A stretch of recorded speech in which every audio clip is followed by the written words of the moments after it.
Alright everyone, let's take a look at Stegosaurus ungulatus, my favourite creature from this update. I know that's a bit weird because Skoonametrodon is a hybrid of one of my favourite creatures, Koolasuchus, but Stegosaurus ungulatus, its colours are just on point for me. The razorback skin, not as much, you know.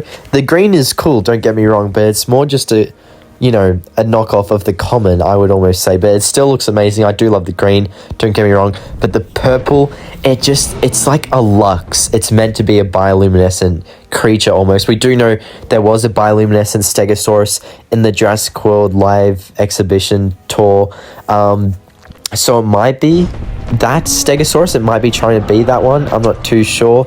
But it doesn't necessarily say it's a Lux, whereas, Parasaurus Lophus, the bioluminescent one, says it's a Lux. Same with Styracosaurus, so I feel they would have called it that if they wanted to. But either way, I'm not complaining because Stegosaurus ungulatus is really beautiful. And Stegosaurus ungulatus is actually a real thing, by the way. The ungulatus is one of the family names, or I don't know, one of those names from the species lists. But yeah, there are multiple types of Stegosauruses, and that is one of them. So, it is different to the common Stegosaurus because it's got like spikes or plates near the top of its head, and its plates do look different. So I appreciate that it's not just a complete reskin of Stegosaurus, but instead they did go and change a few features of that. So I think that's really nice that they went and put the effort into that, and that's one of the reasons why it's my favorite creatures of this update. Second reason is that heal right there. Did you see that? That was a counter heal, doing 2000 heal on a counter. So you're basically going to get a heal every turn. If usually your opponent will be attacking, if not, they're not going to attack and you're not going to lose any health anyway. But then on top of that, you see that instant move?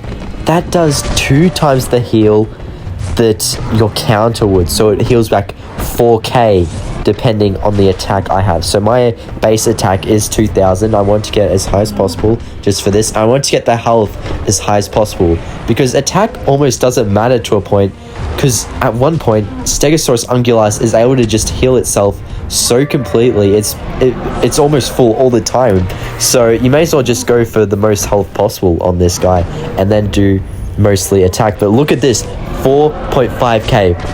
And this is not to mention that Stegosaurus ungulatus has a ferocious attack increase ability. That means if you put that on, I'm pretty sure you get around, I can't remember if it's a 1.5 times or a 2 times. I think we used it in the video, but once we use it right, I do believe we can get like a 9k heal from it. So it's really outstanding. But we'll have to see. It's either a 1.5 times heal, which would be 6,750 or something. But if not, then it is a 9k heal, and that's pretty much healing it up to full health, depending on how you boost it. Mine is just a little bit below full health, but the thing is, you'll probably never be below 1000 HP with the amount you heal anyway, so you're pretty much going to get full health. This thing, I would say, is better than the Clever Girl Omega. This is the new top Omega. This thing, you could probably bring it into the meta, it's that good, and destroy most creatures. So, look, Dasungaya, I'm not sure. Dasunga Scorpius. That one might be a bit harder to defeat, but then again, this is a group slowing impact it has, you can see right here, so it can probably use that. The thing is, it just doesn't bypass shields. That's why it's taking forever to take out this Concatosaurus. It's literally been 4 minutes. But the thing is, it just won't die, so even though it takes ages, you can just hopefully pierce through that pain and you'll get there in the end, because finally we've taken out this Concatosaurus here. It took a little while, but in the end, Stegosaurus ungulatus full HP, and now we're probably going to see it take out the rest of this team. It's just so amazing, and I love it because its colors are amazing to look at. So it's not like you have an OP boring design on the battlefield like, I don't know, a Trosomolic or something. It's not like you're forced to look at an ugly raptor while you're using the best moves in the game. No, you're actually, at least in my eyes, because I don't know, I just really like the color purple, but I could use this on my team. I would grind just to have it on my team, honestly. Just because, I would love that so much.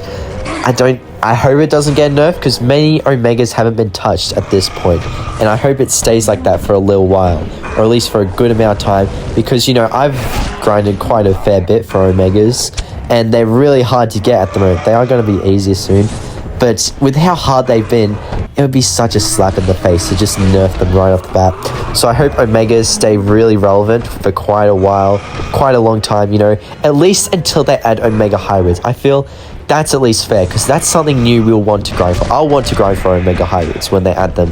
But for now, my main goal is just max up like a main couple of Omegas, you know, get them on my team. Probably not my PvP team, more like the tournament team, but still.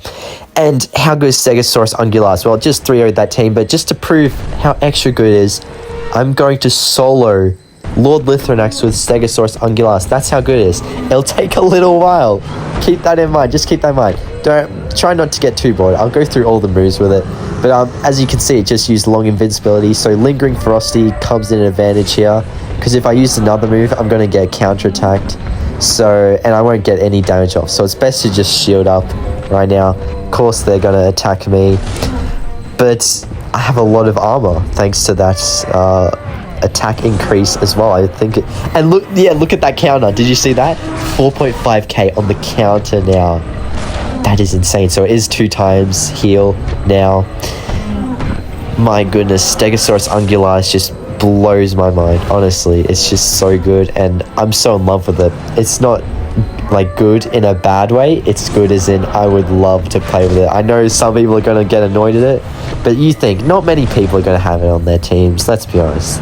It's mostly just going to be the pay to win people who max it up. Then again, I will grind for it, but the max Omega I do have at the moment is a level 21 Toro. I could have it higher, but I decided to grind for Megalania when there were limits on which ones you could dart. But now there's separate limits, but you can only dart 6 now, so it's like, damn it, can't dart 12 anymore. But that's okay, because I did get to level 21. I unlocked all its abilities. I was happy with that. And Megalania, in the end, I got to level 16, so I was happy with that, because its lockdown ability is pretty good. You know, it's like you bleed a creature and afflict them, and they can't get out of the battlefield, because even if they had an on-escape resistance, right, your Omegalania has probably used affliction, so they're going to lose that, you know, on-escape resistance, and Megalania's going to get them. But anyway, this is a video about Stegosaurus Ungulatus. I just want to say I've been grinding Omegas. The top 4 Omegas I have right now: Red Rex, level 16, Clever Girl, level 16, Megalania, level 16, and also Toro, level 21. I can get Diabloceratops, level 16, and Stegosaurus, level 15, and the 2 behind that is Fukuiraptor and Nyctosaurus. So basically, the original Omegas. I've been grinding them the most. I don't really see much point upgrading the other Omegas until hybrids get added, or they're really OP, like Stegosaurus Ungulatus. Stegosaurus Ungulatus is a very good exception. Stegosaurus Ungulatus, I know I said that a lot, but I am going to be grinding for it and upgrading it as soon as it drops in the game. Maybe not as soon as it drops, I don't know, because I'm a bit fatigued making all these videos. I've done a lot, I kid you not, probably about 10? No, not 10 today, that's too much, but definitely more than 10 within the past 48 hours, I can tell you that. Yeah, this might be my 12th video I've made in the past 48 hours. Keep in mind, all the videos I've made in the past 48 hours have been like above 8 minutes as well. Some have been 5 minutes. There was one 1-minute video. But yeah, right now let's focus on Stegosaurus Ungulatus, because it just took out Lord Lithranax. Let me know, you guys, did that gameplay bore you? Or would you actually consider putting Stegosaurus Ungulatus on the team? Because here's the thing, if you have Stegosaurus Ungulatus on the team, and it's always healing, it's always that good, you're never going to die. Problem is, in real life, you'll probably die of boredom though. So, you die one way, still. No, but it is fun to use, it's fun to look at. Like, let's look at it close up, right? Look how beautiful it is. You can't tell me those purple colors aren't beautiful. I don't know, if you have a different favorite color, my favorite color I think is like a type of blue, but I just love purple still. It's like, especially on the luxe creatures, the bioluminescent ones when they're glowing, all pink and purple. It just looks amazing. So yeah, that's about it of the video. Make sure to like, comment, and subscribe. I'll see you later. Bye everyone.